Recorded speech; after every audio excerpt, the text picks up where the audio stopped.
And I thank you, ACFE Hyderabad and Sri also to provide me this opportunity to be here and participate in this conference. Some of the earlier sessions were really good.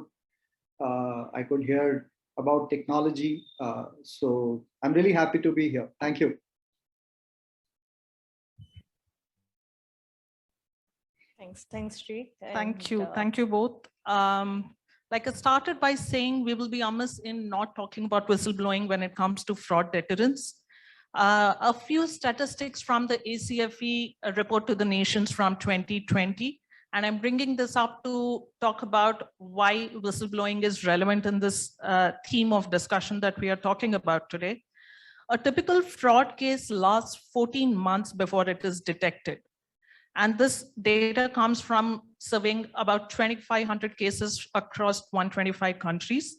And it is said that organizations lose 5% of revenue to fraud every year with a median loss per case of $125,000. The average loss is much higher. Now, 43% of these were detected, and half of those came from employees. On that note, I would want to, my first question is to you, Yogesh. In your career and experience, how has whistleblowing and the perception around it changed? We agree that whistleblowing is where most of the tips will come from. We have seen it in our experience, but how have you seen this framework evolve over the years? So, in my view, I think it all is a factor of and coexisted with the development of technology and development of business processes, industrialization, thereafter the whole technology revolution that happened. So if I look at it, earliest time when we hear whistleblowing was on government procurements where in significant events around industrialization, there was a lot of plundering that happened on public resources, specifically in developed countries and markets. And there, the government, as a measure of preventing it, as a measure of catching the culprits and the fraudsters, they devised a scheme of regulation and rewards for people who are reporting such issues or such matters which involve corruption, which involve frauds, which involve malfeasance, etc., etc. And thereafter it evolved to a great extent along with technology revolution, because in some ways whistleblower process and its administration became much better, in terms of governance and in terms of its administration. And therefore, while the earliest concept was created for public sector and for government servants and for resources that were used for public, but then it increasingly seeped into the private sector, because in some ways the line also got blurred between private sector and public sector in terms of who is using what kind of resources. And we know today that the private sector companies are nations in themselves, especially technology companies. So they also have an increasing responsibility to utilize and to be accountable for utilization of public resources and the societal concerns that apply to, say, for example, directly to public sector undertakings would increasingly apply to the private sector as well. So with that advent, whistleblower mechanism was considered to be an apt adaptation by the regulators in various countries, especially USA, and it evolved since 2007 and 2010 when SEC and IRS in US adopted a whistleblower mechanism. And in India also, while even today whistleblower mechanism applies directly to public sourcing and public servants and public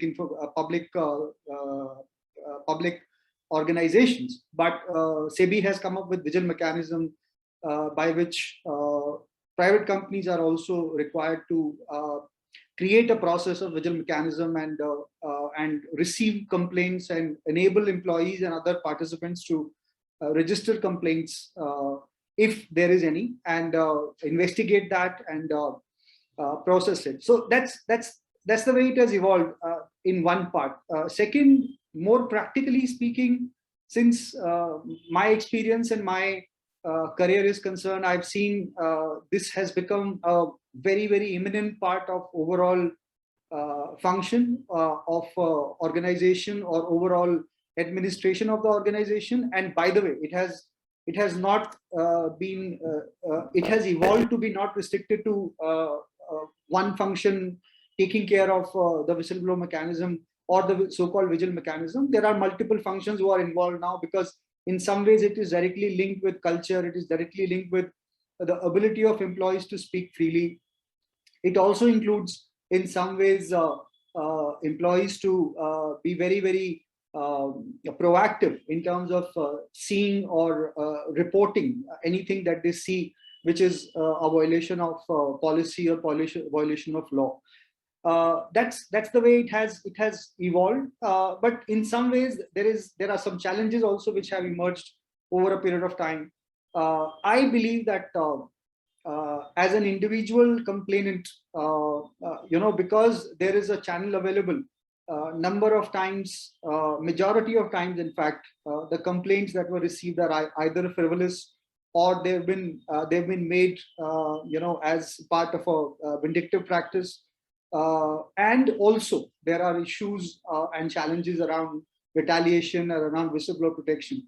So it has become much more complex, and rightly so. I mean, that's the outcome of evolution that applies to any such process.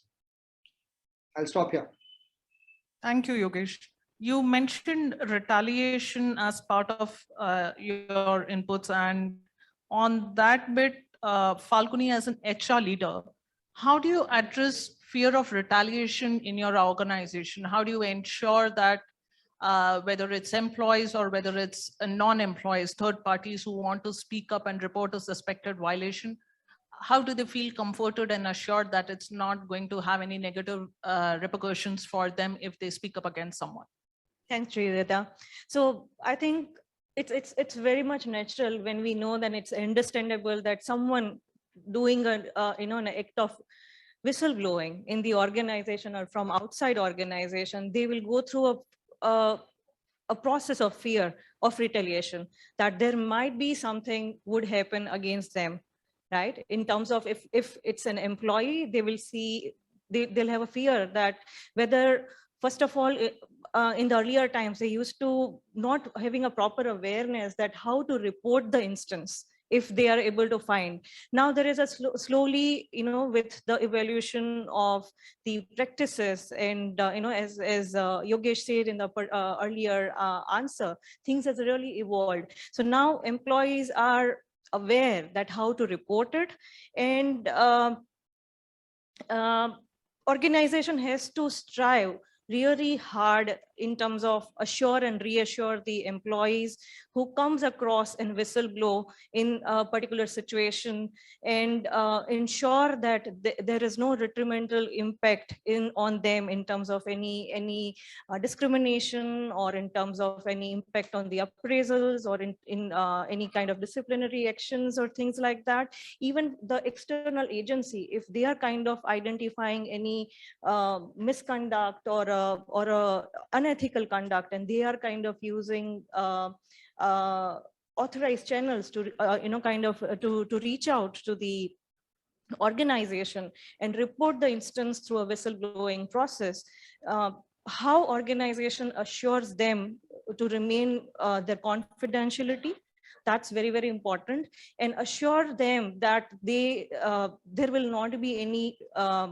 reprisal because of this. So there is a lot of assurance is something which is needed. At the same time, there has to be a clear-cut laid out process for this particular thing in terms of a tool.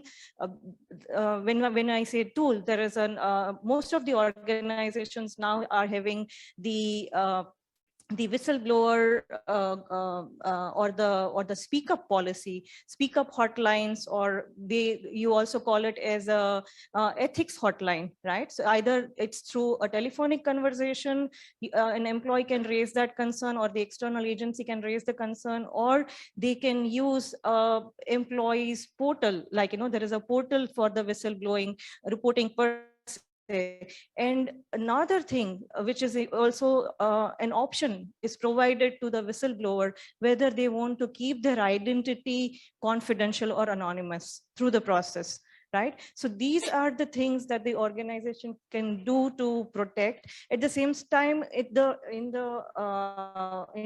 the employees, when they are having a threat towards the retaliation, and definitely a law can be created and made publicly aware to rest of the employees that any such act is being done by anyone, it may lead to a disciplinary process.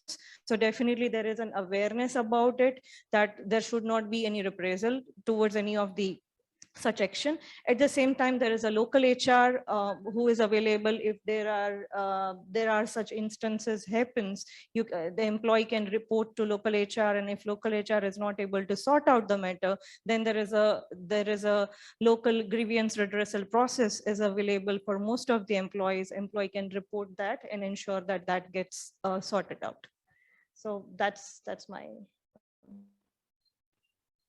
I think two very important points. One is definitely, and it is very evident that confidentiality of the complainant is sacred and has to be protected. The other aspect that you mentioned, I found a particular interest, which is to say, if the company does not give me a proper channel, I might as well go and report it outside, right? Yeah. So as a company, I would rather prefer that it gets reported and addressed internally, because the consequences of the other option are much wider and a lot more damaging. Correct. On that, since we are talking about no fear of retaliation and having confidence in the framework, we were discussing this before we started this, and we were when we were discussing 15-20 minutes ago. Would you have the confidence, having set up the system, being part of the system, do you have the confidence to suspect a violation if you see something wrong? Would you speak up knowing that there is no retaliation? Have you ever spoken up, or would you do that? I think, thanks for that question, Srividya. So I'm sure that, when I'm very confident, like this answer is more as an employee than an HR person. So if I have a strong confidence in my organization's whistleblowing process, there is an entire framework laid out, which gives me a confidence that if I can speak up for the right cause, for the right reason, for that right change in the organization, and speak up anything that I have gone through, or I'm able to see that it's in the wider interest, that we are not able to portray the right culture of the organization or the right environment, working environment to the employees of the organization. And if I go ahead and blow a whistle on that, my organization is going to protect me, there will not be any impact on me, right? I would surely do that. And I'll try my best to kind of narrate a very small instance that I had done it a couple of years ago in my organization. It was more of a workplace harassment, you can say that, where I was caught in the middle of two parties with a mutual interest. Okay, where one was my boss, another was my team member, and I was the middle manager. They had a great mutual interest. I didn't know when it got developed. And people do have relationships like that, but should not come at workplace. It started interfering and coming at the workplace, where I became the victim, knowingly or unknowingly in the process. And we as an HR functions are trendsetters, or someone who lead by example. So this has started being visible, where undue advantage, approvals, increase, promotions, awards, without having a proper consultation as a line manager. I definitely I had initially a fear of saying something about it. I was going through it as a victim to begin with, but when the personal or the common interest ended, I was used, my shoulder was used as a, to fire the bullet against my team member. So that was very, very painful. And then maybe a one fine day, I had to kind of stand up and blow the whistle, right? And definitely my organization listened to me. There was a due investigation was carried out in this regard. And there was definitely, to the investigators, I need not say there was a long process, but we could set the example by letting go both the individuals from the organization or founding the guilty. And subsequently, why the faith in the organization was further went strong for me, and I had a long career with the organization, where I received an apology note from the CEO of the organization that we and the time out for myself to digest this and to recover from this and come back strongly to the organization back. So I would say that if an organization is like this, I would surely blow the whistle for the right reason. Thanks. That's a very, it gives us a lot of hope and a lot of I'm going through positivity. I get a feel of goosebumps because this is something that I've gone through personally, and how I was supported. I think that was commendable from the Right. organization. That definitely reinforces the employees' faith in the organization and encourages them to speak up, knowing that they will be heard. Yogesh, I'm going to put you on the spot by asking this, but would you still have a vigil mechanism if it was not mandated? If it was not compulsory, would we still have it? Because it is a lot of effort. It is sometimes a lot of trouble. Like you mentioned, there can be frivolous, vindictive complaints also. While it serves a lot of good purposes, there are days when it does not serve a good purpose and it serves certain selfish interests. So would you still have it if it was not mandatory for organizations like Infosys? So, see, Falguni actually made a very good point. And picking up from there, I believe that ultimately, what is an organization, and especially in today's context, it is a microcosm of society that we live in. And in this society, obviously, we have been used to working in an environment which is rule-based, and therefore, this vigil mechanism, along with other such mechanisms that are available in the society, is based on a certain understanding of the fact that if there is a problem that is emerging in the organization that needs addressing, and then there is a need for people to vent out or to come back and report something that they feel is a problem. So despite the fact that majority of organizations, and in some ways Infosys also, was driven by the regulation in this regard, I do believe that there are merits to having vigil mechanism and to have a mechanism by which there is a direct reporting to the board of the company about a complaint or about the status of something going wrong being witnessed by an employee and being reported, and what the company and the management is doing about it. To me, it's a routine process. It's just that it's been focused on complaints, while the whole process of assessing a problem and remediation is a natural ongoing process for the organization. But having argued so much about the fact that I would have adopted it still, I do believe that regulation has played a very, very important and critical role in it. The development of this mechanism wouldn't have happened the way it has happened without a regulation being in place. And I do believe that that also in some ways fed into the development of fraud practice as well. That's a a very honest answer. I was thinking you would probably say, yes, of course, we would have done it. But I think that was, thank you for that. And so while we are on the topic of visual mechanism, Falguni, it is for the parent organization, it is, visual mechanism, it may be a mandate, and we are doing it because we could do it for the scale of the organization or how widespread it is, or because it's a mandatory requirement. How do you bring it in when, let's say there is a subsidiary integration, there is a merger and acquisition, the same policies might apply as a company. You would want that these additional entities also have the same culture as the parent organization, but it's easier said than done. How do you ensure that these subsidiaries or these merged entities or these new entities carry forward the same culture of the organization? So what's your view on that? Sure. Thanks. Thanks, Srividya.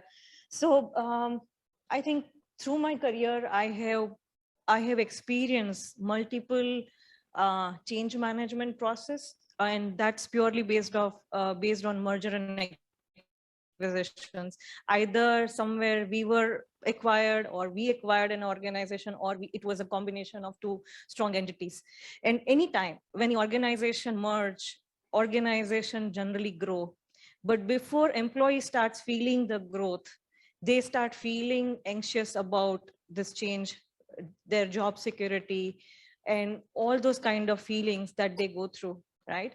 And when the company goes to an acquisition, basically the company that gets acquired, their employees has a different mindset, whether the benefits that we have, whether they will stay, who would from our organization be part of the management team, would we have any say? There is a legacy of culture and all that we created, would it stay and things like that.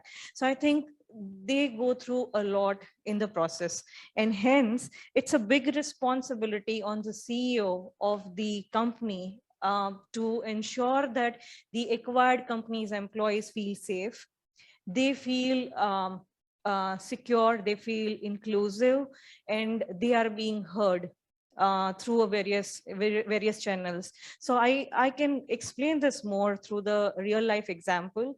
I'm in Aviva, and we have recently, close to around this March 2020, we have acquired during this pandemic one of the major data management company, information management company based capital, their headquarter in California, and 1,600 employees, very strongly deep-rooted, 40 years, 50 years old legacy. Now, acquiring that organization, the first thing that we did in anticipation to secure them, to secure their trust, is first the speak up policy as part of our regular yearly ethical the education program. We had just undergone around 3 months ago or something like that, but we had run through the speak up policy one more time, introduced that to the company that we have acquired.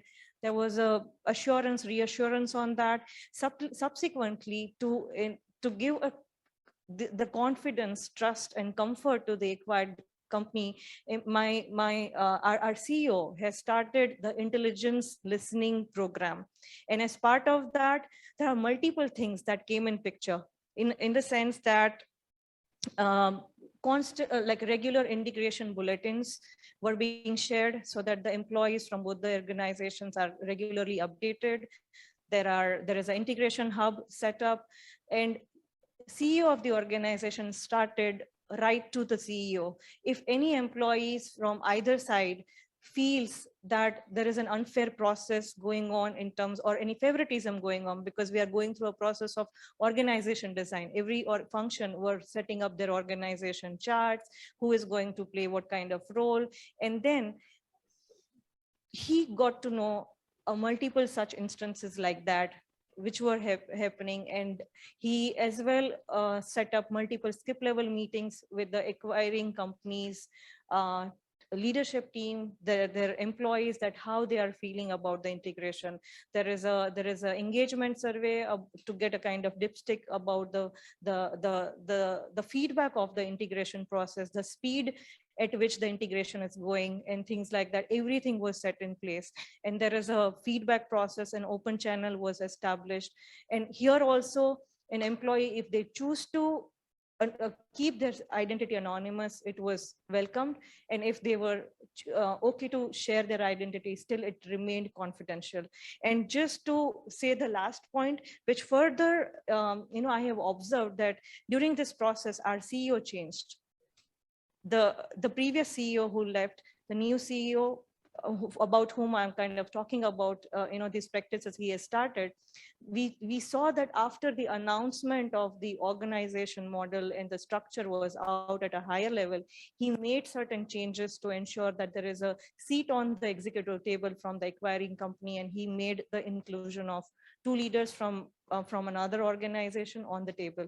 So there, I've seen that, and this is all based on the power of employees' voice and power of the feedback and the two-way communication that has been established. So I feel it's a strong thing on the CEO's shoulder to ensure that acquiring companies' employees feel safe and heard in the process. So effective change management becomes very crucial. Very, very crucial. So we are talking about, so we are in a room full of investigators, very highly experienced and skilled investigation professionals. What we are talking about, what Yogesh, you and I are talking about, is basically more about the before and after of investigations. Because I am in my heart an investigator, but when I, let's say I took up a role which also has the before and after, where I have visibility into the before and after of it, there is a lot of learning that comes from that, from what happens before an investigation, in the sense when a complaint comes in or when something is reported, as well as what happens after an investigation. How are the consequences managed? What is the disciplinary action, or what are the corrective measures, risk remediation measures? So since we are talking about before and after, I'll also take a quick minute to talk about the investigation itself. And this is something that, Yogesh, I have debated a lot with you on, me coming as an investigator and you with a much wider perspective. When we do investigations, we do interviews, we talk to employees. I'll just take an example of the employee itself. We do interviews, and as an investigator, I would say I want to give an employee the bare minimum information to invite someone for a meeting, for a discussion. And I want that to have that element of surprise where I can have a conversation, and I want to divulge to start with, while it is subjective, but that is, as an investigator, it could be how I function. Whereas I know, for example, that you have an opinion on this, but I would like to hear from you. What is your take on this whole issue? Yeah, and we have not yet agreed on that. That's another pain point that I have with you. Since last 4.5 years at least, we have been debating. Yes, so it is basically a investigator's perspective versus an internal lawyer's perspective. I am primarily a lawyer, have been having practiced in-house for a long time. So the way I see it is that we have to be, and just to clarify, I do believe that there is a need for all employees who are part of an investigation, either as a defendant or as a witness. They have a need to know what's going on, because just because we as an investigator or stepping into the shoes of investigator have identified somebody to be potentially involved in violation, that doesn't change, or that doesn't dilute the status of that person to be part of the company and stands in the shoes of an employee the way we do. and maybe an external perspective about it is or can be very different, which is fine.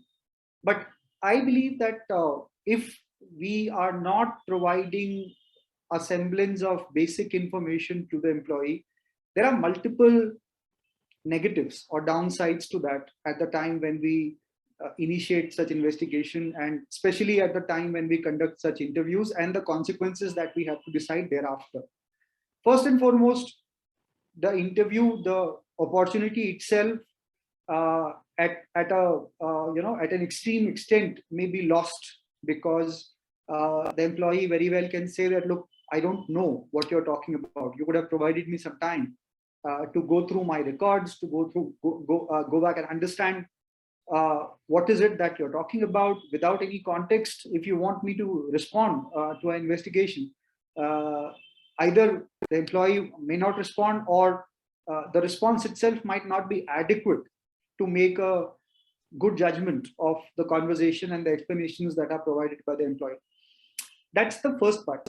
Second part, after the investigation, if suppose there is a outcome, and based on that outcome, if suppose a disciplinary proceedings has to be initiated against an individual, then the first and the foremost thing that individual would come and say would be that I have not been given adequate opportunity to explain myself.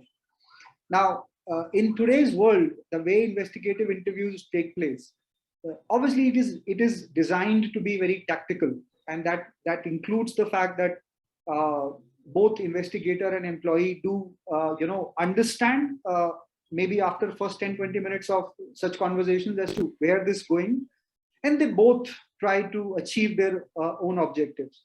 But in this whole process of pulling and pushing, what happens is that the employee increasingly get a sense of distrust about the whole process.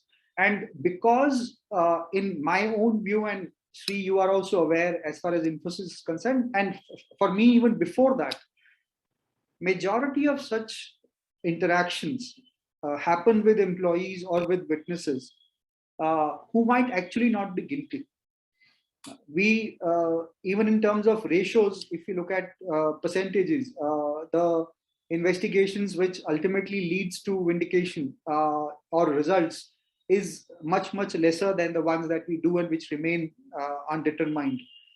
Because of that, there is an impact that happens on people's perception of investigative process, and the fact that it might be outsmarting them in some ways, and therefore we create this this understanding with them that this process is a bit aloof and it's not all inclusive the way they would expect other processes or every process of the company to be. So from that standpoint, I do argue that there is a need for employees to know, but then they don't need to know everything. That is also true. So I'll stop there. Falguni, do you have views on this? Very short view that I have. If I would have been, like, if I'm an investigator, I would go with my own judgment of the situation. And again, it's my view, personal view. So it would be my own judgment. Whatever makes the interviewee or more comfortable, at ease to come out, to share the facts, and which helps the entire investigation to lead in the right direction, right? So I would use my own judgment, what works best in a particular given situation or with a person that I'm interviewing. So it depends. Thank you. I do have a list of more questions that I am at least very interested in knowing both of your views on, but I'm conscious of time, and Shankar is throwing daggers at me. So I'll just pause for a bit to see if there are any questions.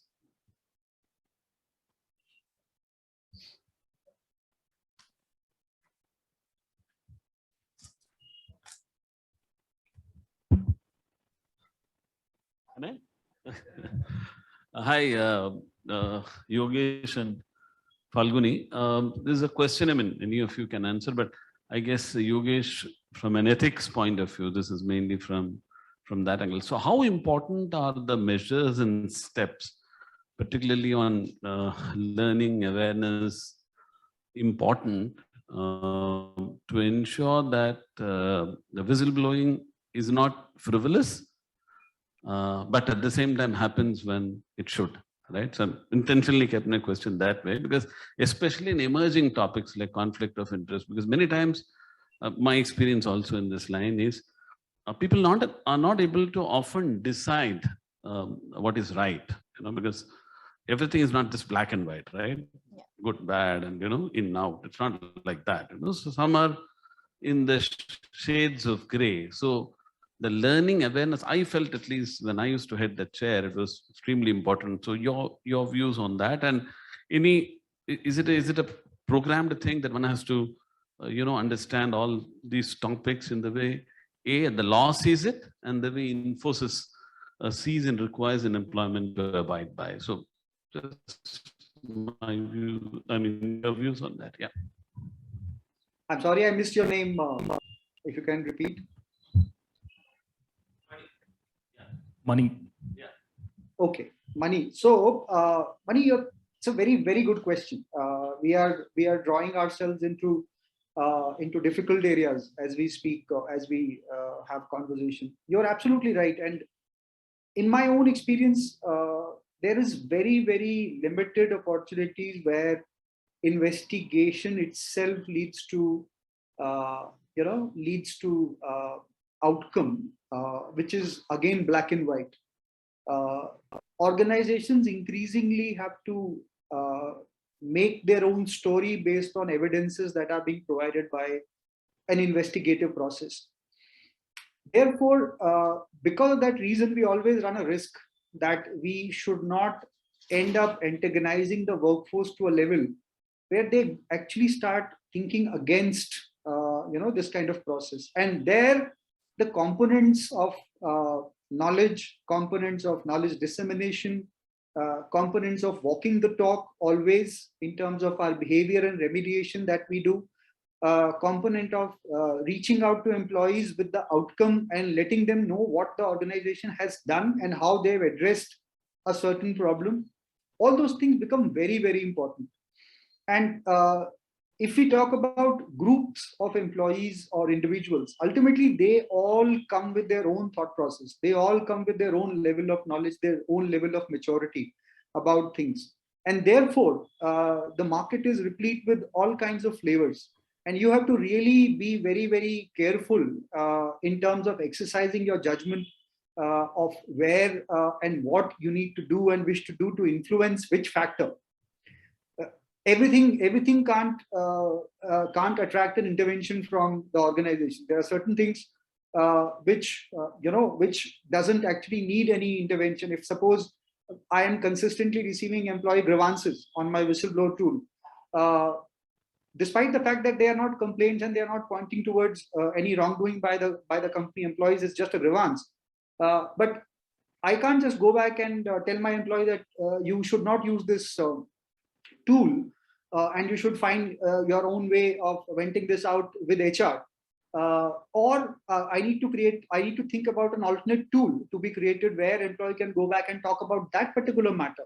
So it all depends on how we want to plan things up. But I do agree with you that there is a fair bit of judgment that is to be utilized for creating the right culture. And we have to keep on working on levers which provides increasing clarity and brings a lot of maturity in terms of how to use the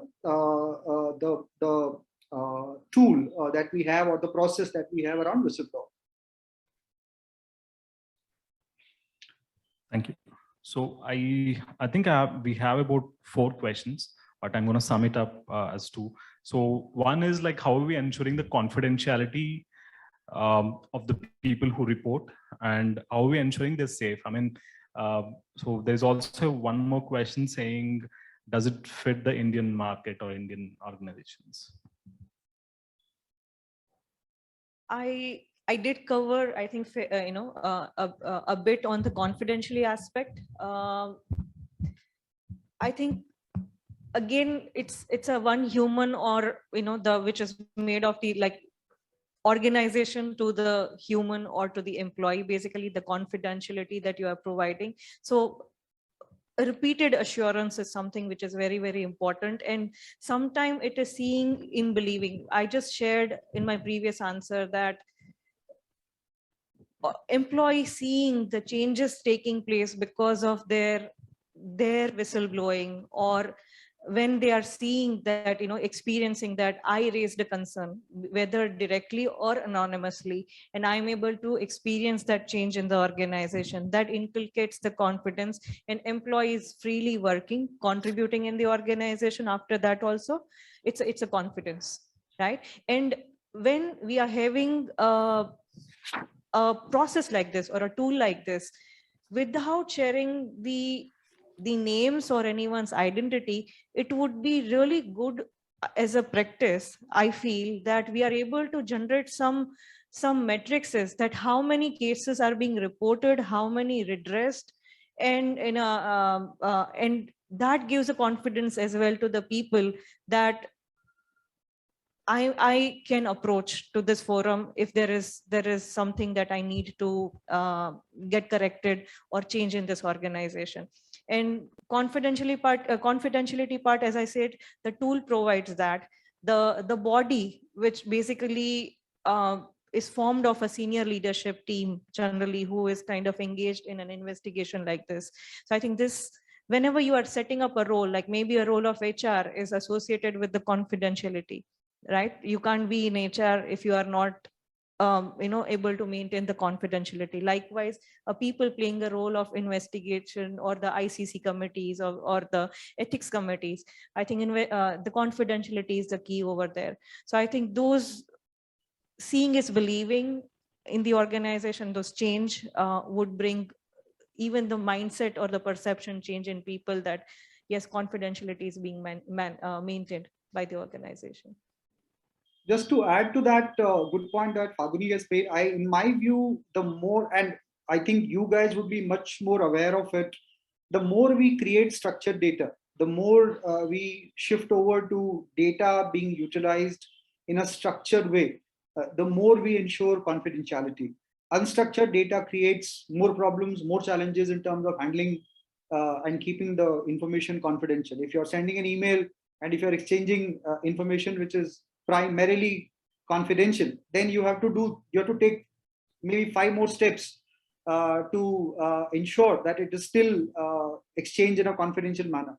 But if it is structured, then you can actually define the rules, you can create the rules accordingly to make sure that information that is really requiring to be kept secret or confidential is handled in such manner. Lastly, there was a question that does it work in India? Yes, it does. And it's ultimately people like us, the people who are sitting in this room, who are managing these functions in multiple organizations. So yes, it works because we are the ones making it work, right? So yeah. Absolutely. If you permit me, this thing. I have 2 observations, very interesting panelists, both Yogesh as well as Falguni. Practical experience wise, I have a session always in the last 35 years I have seen whistleblowing when it was not organized at all. Then I seen it in evolution and the law being implemented and all that. Still, the process of entire whistleblowing is perceived as negative only. The flavor, the color, the taste. Generally, when it comes to whistleblowing, people will perceive it as this thing. How to make it look like, sound like, institution. It is helpful rather than harmful. Generally, I may be generalizing, I'm making a blanket statement. Okay, that is my question. That is a broader question. Second, practical. My colleague here has raised in an ethics session in the morning, the practicality. At the cost of boring you by an old man, we don't get to investigate Kingfisher, Satcham and Sharada every day. One of the very large international institutions with a zero tolerance of corruption or impropriety appointed us to inquire into an allegation against a supervisor who is procuring fruits and vegetables for that organization. So One spectrum is Kingfisher investigation, the other spectrum is this. Out of academic interest, I participated. Then the whistleblower happened to be the driver of the vehicle who drives the supervisor. The truth emerged that the supervisor is purchasing 100 kgs of fruit or vegetable every day. Let us say he is supplying 100 kgs. Only he is taking a kg home every day. He is not under supplying to the institution, but without paying, he is taking it home. So the confession by supervisor is two facets. One, I am taking, yes, sir. But there is a reason. I said, Arey, yaar, you are eating away company property. No, sir. I'll taste the fruit and vegetable at my house to see whether it is good or not. Next day, I'll buy from some other fellow. This is a justification. The second reason I gave him is, had he shared with the vegetables and fruits that are being taken with the driver, there would not have been a case of whistleblowing. Practical issue. I'm answering the lady in the morning. So how to strike a balance? But one thing, they have spent 2 lakhs on this investigation for this apparently silly matter, but they have zero tolerance policy. What I'm trying to tell you is, sometimes practicalities prevail in whistleblowing also. I want your opinion on that. One is a sweeping statement. Thank you.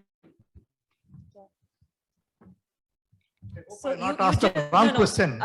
On the zero tolerance part, when you say that, like, when organization really is in the mode of setting the example, right?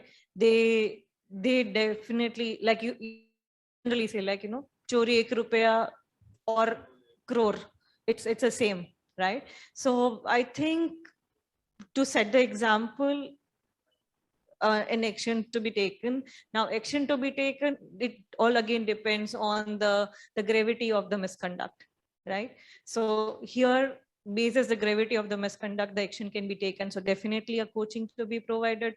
Why you did what you did should not have been done this way. Maybe a show cause notice, maybe something else. Or if there is a zero tolerance, maybe change the vendor. Like, that's like if I go with the organizations and support the policy. Just to add to that, I think from a standpoint of process and controls, good organizations always follow 4I principle, even for investigations as well, which means that there is no one opinion or one perception. First of all, there are evidences, but then it's a practical problem, as you say. Sometimes, or most of the times, evidences does not show up in investigations, and then you have to take a call on gray areas. Now, when that happens, it is better, it is much more advisable to have more people to review and more people to opine and weigh in. And thereafter, sometimes organizations do rely on their values and culture to take a decision. If they've called out something zero tolerance, as Falguni has said, then they have to really uphold that, and they have no choice but to uphold that. But in business and business circumstances, senior leadership is always aware and always cognizant of the fact that they will always walk the talk. But when there is lesser of mitigating circumstances, it's always better to have it discussed more broadly and then take a decision as to what the company wants to do. Yeah, sure. The last question. Good evening. It was a wonderful session what you had on these whistleblowing policies of the various organizations and the fraud detection. My view is in many organizations, mostly the listed entities I'm talking of, since you're from Infosys, the audit committee oversight is very, very high essential. And I always believe in the top-down approach, because most organizations have this, very dominant and highly powerful executives, and frequent changes in the key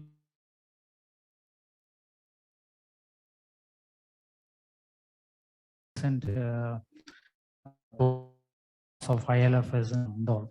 So I think to deter with the most of these frauds and then the whistleblowing coming as a thing from the employee, because worldwide around 60% plus of the fraud is due to the weak internal controls. That's what they have said. I mean, the studies have suggested that. And there are a lot of barriers to reporting. And one of the important is the fear, which was discussed here by many employees. My view is the CEOs and the top KMPs should get a very rigorous training in weeding away this fear mechanism within the employees. Then only your internal controls will improve, your reporting mechanism to the audit committee will improve, and up to some extent, you know, you will have a better control. I wouldn't say you can eliminate totally the fraud, but at least you'll have a better feel to play. So what is your view on this?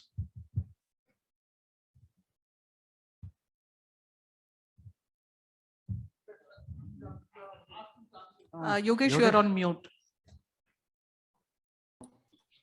Sorry. Yeah. So I was saying that to a certain extent, I agree with you, with the gentleman who says that training and communication and training and orientation of directors and the participants to the audit committee is very important. And I believe all good companies do organize such trainings and such orientations for their directors. There is a very well-defined program in which they do it. But let me also add in more color here.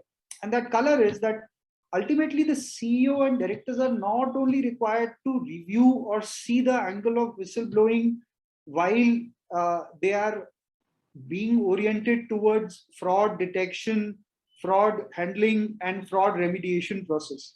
When I say that, it means that whistleblowing mechanism is just one part of fraud management for the company. There are various other aspects. There is technology that is required. You have to invest in technology. You have to identify in predictive analytics. You have to identify a very good risk assessment process by which you could identify where the fraud could be residing, those areas which needs to be prioritized in terms of strategy. Do I need to prepare myself first and foremost for clients? Do I need to prepare first and foremost for my vendors, for government, depending on the business structure and the nature of business that you are in?